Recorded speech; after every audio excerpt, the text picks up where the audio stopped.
Bismillahirrahmanirrahim. Assalamualaikum warahmatullahi wabarakatuh. Perkenalkan, nama saya Hasan Tawayatubun SPD, nomor induk mahasiswa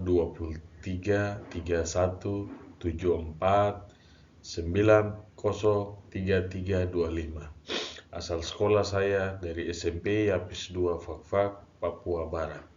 Saya adalah mahasiswa PPG dalam jabatan tahap 1 tahun 2023 di Universitas Negeri Malang.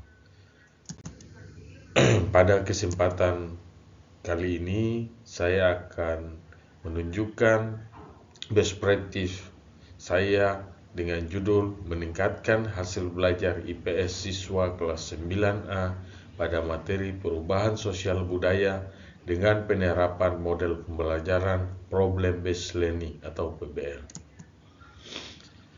Adapun lokasi yang menjadi tempat tujuan pelaksanaan yaitu SMP Yapis 2 Fakfak Papua Barat, kemudian lingkup pendidikan itu sekolah menengah pertama atau SMP, kemudian tujuan yang ingin dicapai untuk meningkatkan hasil belajar siswa kelas 9A pada materi perubahan sosial budaya dengan menggunakan model Problem Based Learning atau PBL. Kemudian penulis saya sendiri Hasan Tawayatubun SPD, kemudian tanggal pelaksanaan 22 Juli 2023. Yang pertama, situasi. Sesuai dengan model STAR, jadi yang pertama situasi. Situasi itu kondisi yang menjadi latar belakang masalah. Mengapa praktik ini penting untuk dibagikan? Apa yang menjadi peran dan tanggung jawab Anda dalam praktik ini? Kondisi yang menjadi latar belakang masalah adalah adanya peralihan pembelajaran secara daring ke luring atau dalam jaringan ke luar jaringan akibat masa pandemi COVID-19, di mana pembelajaran daring siswa terbiasa belajar di rumah yang cenderung lebih santai dan juga lebih banyak waktu bermain untuk mereka di rumah, sehingga membuat motivasi belajar siswa menurun ketika proses pembelajaran kembali dilakukan secara luring. Adapun perubahan yang terjadi itu yang pertama, rendahnya hasil belajar siswa. Kemudian yang kedua, pada saat proses belajar mengajar siswa cenderung pasif. Kemudian yang ketiga, siswa lebih sering tidak mengerjakan tugas yang diberikan oleh guru. Kemudian yang keempat, siswa tidak fokus pada saat proses belajar mengajar berlangsung. Kemudian yang kelima, siswa tidak percaya diri dalam menjawab pertanyaan. Kemudian yang keenam, siswa kurang percaya diri ketika tampil di depan kelas untuk presentasi. Kemudian hal di atas didukung juga dengan yang pertama, guru yang kurang menguasai model pembelajaran yang digunakan saat proses belajar mengajar di kelas. Akhirnya, proses belajar mengajar berjalan dengan model ceramah atau hanya berpusat pada guru. Kemudian yang kedua, guru kurang memanfaatkan teknologi informatika dalam pembelajaran. Selanjutnya, praktik pembelajaran ini menurut saya penting untuk dibagikan sebagai upaya perbaikan proses pembelajaran di kelas, karena model Problem Based Learning merupakan model pembelajaran yang berpusat pada siswa, di mana melibatkan siswa untuk lebih aktif dalam berkolaborasi, berpikir kritis, memiliki keterampilan berkomunikasi, sehingga membuat suasana proses pembelajaran lebih menyenangkan bagi siswa. Kemudian, sebagai guru, saya berperan dan bertanggung jawab untuk melakukan proses pembelajaran secara efektif dengan merancang modul ajar, lembar kerja peserta didik atau LKPD, media ajar, bahan ajar, dan asesmen atau penilaian. Kemudian dilaksanakan dalam proses pembelajaran sehingga tujuan pembelajaran dan hasil capaian pembelajaran bisa tercapai dengan baik atau sesuai dengan yang diharapkan. Yang berikut tantangan. Apa saja yang menjadi tantangan untuk mencapai tujuan tersebut? Siapa saja yang terlibat? Ya, Setelah dilakukan identifikasi masalah dengan refleksi diri, wawancara dengan rekan sejawat, dengan kepala sekolah, maka beberapa tantangan yang terjadi. Yang pertama, peran orang tua siswa. Kebanyakan orang tua siswa sibuk dengan pekerjaan mereka sehingga mengontrol waktu belajar anaknya di rumah, sehingga tidak mengontrol waktu belajar anaknya di rumah. Kemudian yang kedua, orang tua cenderung menyerahkan tanggung jawab pendidikan anaknya sepenuhnya kepada guru di sekolah. Jadi orang tua menyerahkan sepenuhnya kepada guru yang membimbing, yang mengajarkan anak-anak mereka. Kemudian yang kedua, sekolah. Guru kurang menguasai model-model pembelajaran inovatif. Yang pertama. Kemudian yang kedua, kurangnya pemanfaatan TPACK di kelas. Kemudian yang ketiga, guru kurang memahami karakteristik siswa. Kemudian ini tantangan yang dihadapi oleh pihak sekolah. Kemudian yang ketiga, siswa. Masih ada siswa yang belum percaya diri untuk tampil di depan kelas maupun mempresentasikan hasil laporan dalam tugas diskusi kelompok. Kemudian yang kedua, masih kurangnya sikap kolaboratif antar siswa, khususnya tugas yang menuntut adanya kolaborasi, diskusi, dan menyelesaikan permasalahan yang diberikan. Ini ada siswa yang cenderung kurang kolaboratif atau kerjasama dengan teman-teman yang lain. Jadi inilah 3 tantangan yang ditemui pada saat pelaksanaan best practice. Kemudian yang berikut, aksi. Langkah apa yang dilakukan untuk menghadapi tantangan tersebut? Kemudian strategi apa yang digunakan? Kemudian bagaimana prosesnya? Kemudian siapa saja yang terlibat? Kemudian apa saja sumber daya atau materi yang diperlukan untuk melakukan strategi ini?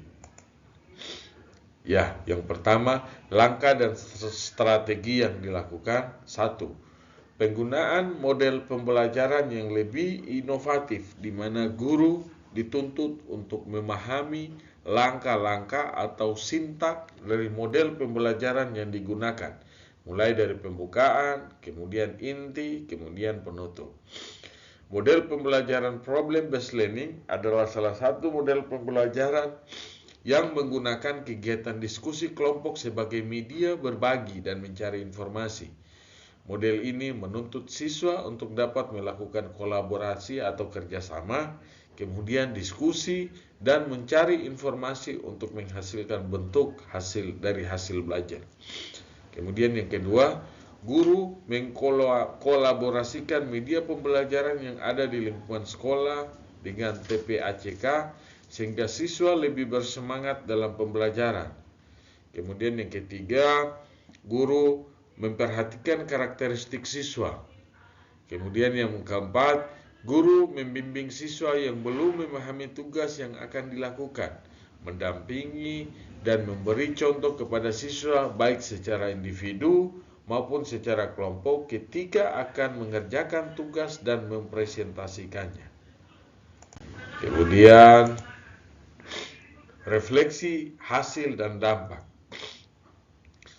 Bagaimana dampak dari aksi dari langkah-langkah yang dilakukan? Apakah hasilnya efektif atau tidak efektif? Mengapa? Bagaimana respon orang lain terkait dengan strategi yang dilakukan? Apa yang menjadi faktor keberhasilan atau ketidakberhasilan dari strategi yang dilakukan? Apa pembelajaran dari keseluruhan proses tersebut? Ya, dampak dari penerapan model pembelajaran problem-based learning atau PBL yang digunakan.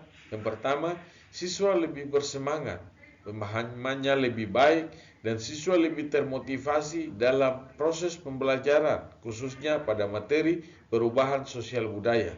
Hal ini dapat dilihat berdasarkan hasil refleksi diri di akhir pembelajaran dan juga hasil angket yang diberikan guru kepada siswa, di mana dari 20 angket yang disebarkan kepada 20 orang siswa yang mengikuti pembelajaran, didapatkan hasilnya 100%. Siswa menyatakan senang dengan model pembelajaran problem-based learning yang digunakan pada materi perubahan sosial budaya. mereka juga merasa terlibat langsung dalam proses pembelajaran tersebut. Kemudian yang kedua, pada saat pembelajaran siswa dibagi dalam kelompok, kemudian siswa saling berkolaborasi untuk menyelesaikan tugas yang diberikan, menjawab soal diskusi dan analisis yang diberikan oleh guru yang terdapat di dalam lembar kerja peserta didik. Kemudian hasil yang didapatkan selama proses pembelajaran sangat efektif karena pemilihan model pembelajaran yang sesuai dengan materi pembelajaran. Kemudian yang ketiga, dalam proses pembelajaran dengan menggunakan model problem based learning juga mendapatkan respon positif dari lingkungan sekitar, rekan sejawat dan kepala sekolah. Hal ini bisa dilihat dari adanya keterkaitan rekan sejawat untuk mengadopsi atau menggunakan model problem based learning ini dalam pembelajaran IPS. Karena dianggap model pembelajaran problem based learning ini menjadikan siswa lebih aktif, meningkatkan kemampuan berpikir kritis dan menyelesaikan tugas yang diberikan, serta menanamkan sikap kolaborasi atau kerjasama di dalam kelompok. Kemudian, faktor yang menunjukkan bahwa model pembelajaran yang telah dilakukan berhasil adalah pemahaman siswa dalam belajar dan hasil belajar di atas KKM. Dengan data yaitu dari jumlah keseluruhan siswa kelas 9A SMP Yapis 2 Fakfak berjumlah 20 orang, 18 orang siswa sudah tuntas dan memperoleh nilai di atas KKM dengan persentase ketuntasan 90%. Sedangkan nilai yang tidak mencapai KKM adalah 2 orang siswa dengan persentase ketuntasan 10%.